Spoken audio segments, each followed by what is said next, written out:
A very good afternoon and welcome to 2 hours of the Property Sunday Show. We're live today and I do hope that everyone is having a good day off if you're out there. Each week, as you know, we take a look at some of the headline stories and we welcome the experts to decipher the details for us, as well as encouraging you to join in the conversation. It's your opportunity to ask some of those burning property, real estate, legal and financial questions, or you can just air your opinion. So let me introduce our regular commentators who join me each Sunday. Ludmila Yamalova, who is managing partner with Yamalova and Plewka legal consultants. Welcome back, Ludmila. Great to be back. It's been piling up. We've got 1,001 stories. Indeed, I think we want to talk to you about. We've missed you. Thank you. I've missed you as well. What are some of your top stories?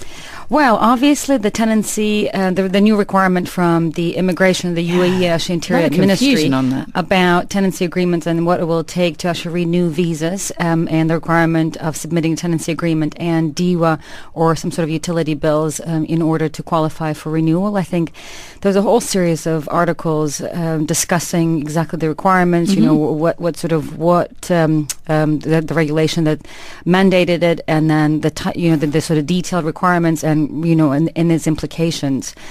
So I can kind of go to that through that in a little greater detail because it has raised a lot of questions, a lot of alarming questions. That was one. There have also been a few interesting articles about or announcements about banks and mortgages and allegedly new UAE central bank regulation about illegality of requiring blank checks to secure loans, personal loans. And that's in the a good same vein, in the same vein, there are a few updates about mortgages and how banks are trying now to sort of mitigate with their clients and their borrowers and customers to try to to mitigate defaults. And possible new regulations that will be launched to address those issues. Okay. And there have been a few more specific updates about individual developers, such as, for example, I guess just general real estate. So the health of the real estate market and how the market is rebounding, and we possibly even be starting to enter the same sort of hype of the 2008, especially with announcements like the one from Damak last week, where they're now offering yachts in order to incentivize owners to buy.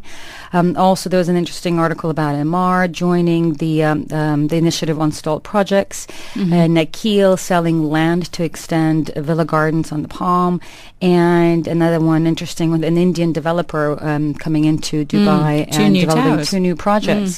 Sort of the lower income project. So, lots of stories. How long have we got? Not long enough, ever. And we never do. But as time permits, yes, we'll get through however many we can. Great. Thank you, Ludmila. Look forward to getting the details of those. And as always, as mentioned, Ludmila's happy to answer some of your legal questions as well, if you have any.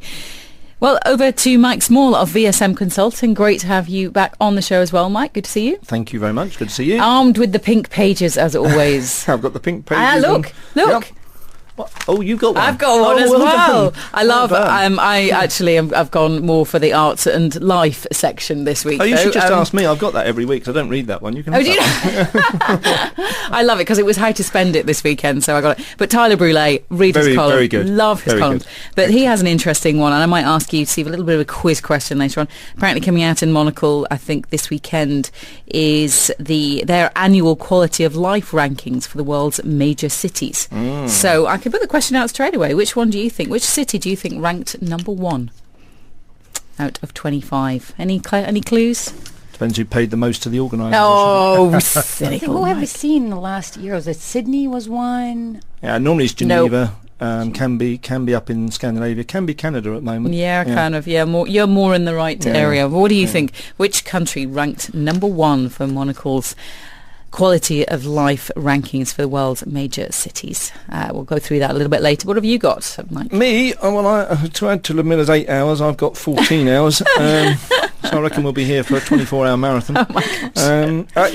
I've got so much. I mean, anyone who's only got to watch the news to know that there is so much going on. I mean, I'm not interested in the Greek election today. It's irrelevant. Well, it's totally this evening, isn't it? but it's totally irrelevant. It doesn't matter what they vote. They're bust. So Spain, so's Portugal, so's Ireland. But surely it's going to have an impact, though, on the other European countries. No, it's just going to have an impact on traders in the market who will take it one way or the other. They'll make some money and the governments will pay up again and the taxpayers will pay the governments and everyone will go back to where they were, with Greece bust, Spain bust, Ireland bust, and France on its way. Holland also on its way, actually. Very, very surprisingly for me, Holland's retail sales figures in April, and get this, they didn't fall 0.1, they didn't fall 1.1, they fell 11%. 11%. Wow. That's how cautious the Dutch are when there's a problem, and I know a few Dutchies, and they are very cautious people. Dutchies. Yeah. No, it's better than cloggies. But no, I love the Dutch, except for their football team, which have suffered very badly, I'm afraid, which is very surprising. But well, I've Greece, although sorry, yeah, go on. You've got to mention that Greece won.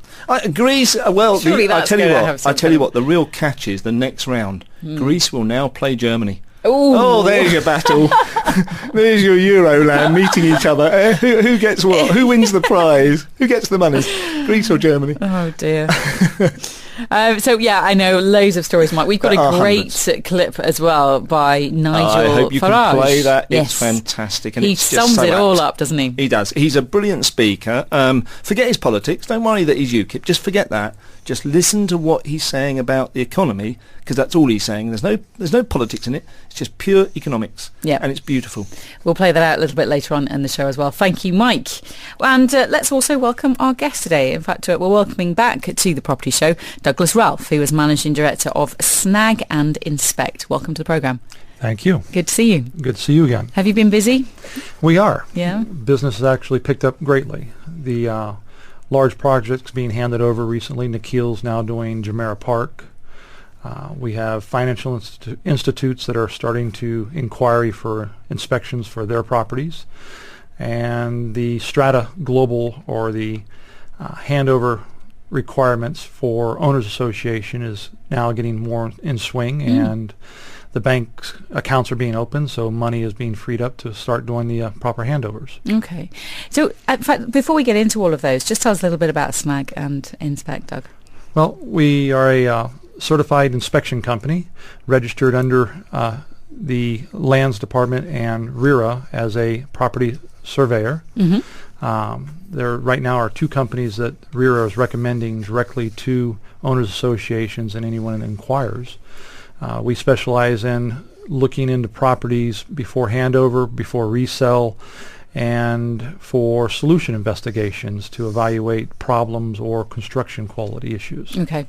Now, I know some of the stories that you wanted to cover today was a little bit one about Nikhil, who are starting to handovers, I believe, but not allowing people into the properties. Is that right? They've put a new twist to it. It's a 1 hour restriction for 4-bedroom, 5-bedroom villas. Is this where, on the Palm? It's the Jumeirah Park project. Jumeirah Park, sorry, right, okay. Right. And it's not allowed, they're not allowing owners to look at the MEP side of the property. You're not allowed to run water. You're not allowed to look at the roof AC units. You're not allowed to look in the ceiling at the plumbing or the fan coil units. And you've got an hour to do it. And you have 1 hour. What How are you far do you have do? to stand away from the property to do it? Do you have to be 100 metres away or something? It's a challenge. That's where Google Maps come in. I was just listening this morning about Google Maps. I mean, within 4 inches, I think they can check. Really? Yeah. That's phenomenal. That's Big Brother, really. No, that's actually quite frightening. Yeah, it is scary. But this is, but in effect, is this before handover? No, they call this the handover. They're actually asking the owners to sign a piece of paper saying that they have done their handover inspection and they accept all items that have been written down by a third party. You're not even allowed to make notes yourself or hand in a report after the inspection. And often what we notice is it's a full waiver of liabilities. Basically the whole sort of gamut, which is very dangerous because any other claims that may surface, which most likely will surface, especially if you haven't had a chance to do proper inspection, as Douglas said, then it's basically you may not be able to bring a case against Nikhil because you've just. How can they do that though if you actually own the property? Because It's complicated. It doesn't really have to be. Basically, they will not give you the keys, and they will not. You will not begin processing issuance of the title deed until basically will not give you the property until you've signed this document. And so, people who have made all the payments, who have been waiting for X number of years, beyond what they had expected, anticipated, are basically, and what complicates it further is even in those investors who also have mortgages. So they have been paying mortgage installments, and therefore, for them, they are eager to take property on, for a number of reasons. And so it's almost, the kind of strong, basically extorted into signing this document, because otherwise they really have no other, no other alternative. Wow. I mean, have you seen any of these properties? Yes, we have. Yeah. The overall quality isn't bad when you look at the surface. When you look at the quality of the paintwork, the chips in the doors, the few cracked tiles here and there, then you start raising question. But the real functionality and the things that cost the most to fix later is the plumbing, is the AC units, is the fan coil units, the safety of the wiring in the roof, in the ceiling areas. They're all questionable. And not being allowed to evaluate those, you're signing away a potential liability and a cost to you as the owner. It is just unreasonable. And those really are the most serious defects, right? Yes. It's called the latent defects, the ones you can't really see. Yeah, of course. I mean, fixing up tile and walls, that's a fairly sort of insignificant expense compared to changing a drainage system, or air conditioning units and, other sort of more structural parts which you cannot see and cannot really appreciate, if you're not an expert. Yeah. No, very true.